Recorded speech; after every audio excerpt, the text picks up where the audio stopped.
जिस क्रम में विषय को रखा गया है उसी क्रम में हमें चलना है। इस देश का जो मूल नाम है वो भारतवर्ष, और भारतवर्ष भा संस्कृति की एक धातु है जिसका मतलब ज्ञान है।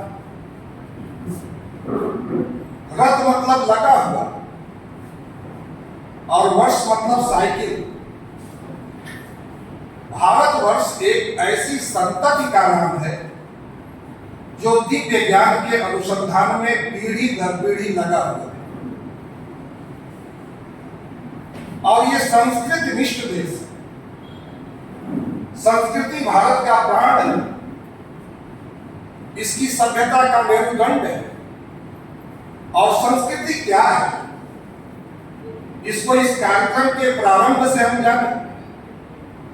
दीप प्रज्वलन करके हमने कार्यक्रम का प्रारंभ किया। हमारे मन में ये जिज्ञासा उठ रही होगी कि विज्ञान और प्रौद्योगिकी के दौर में इस 21वीं सदी में जहां विज्ञान और प्रौद्योगिकी इतनी प्रगति कर चुका है, हम दीप जला करके कार्यक्रम शुरू कर रहे हैं। वो इसलिए कि दीप हमारी संस्कृति का प्रतीक है। हम एक दीप से लाखों दीप जला सकते हैं, लेकिन ये ट्यूबलाइट विज्ञान का उत्पाद है। एक ट्यूबलाइट से आप दूसरी ट्यूबलाइट नहीं जला सकते। ये विज्ञान और संस्कृति का है। हम गौरवशाली अतीत के बाद कुछ संकेत प्राचार्य जी ने किया है कि जब आज के विकसित कहे जाने वाले देश अमेरिका और यूरोप थे, जब यायावरी जीवन जीते थे, उनकी कोई व्यवस्थित जीवन की विधा नहीं थी। उस समय भारत में लोग पढ़ने लिखने की संस्थाओं का विकास कर चुके थे।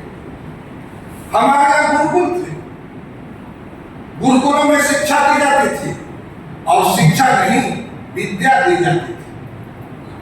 उस समय जो दी जाती थी वो विद्या थी, और एक ऋषि 14 प्रकार की विद्याएं देता था। धनुर्विद्या से लेकर के शास्त्र की विद्या से लेकर के, अब आपके मन में कौतूहल हो रहा होगा कि ये विद्या कहां से आ गई और शिक्षा और विद्या में अंतर क्या है। जब शिक्षा में संस्कार का समावेश हो जाएगा तो विद्या बन जाएगी। और शास्त्रीय विद्या से लेकर के धनुर्विद्या तक ऐसी सारी विद्याएं गुरुकुलों में दी जाती थी। हमारे भगवान कहे जाने वाले महापुरुष भगवान श्री राम और भगवान कृष्ण दोनों गुरुकुलों में पढ़े, और उन गुरुकुलों में व्यक्तित्व के सर्वांगीण विकास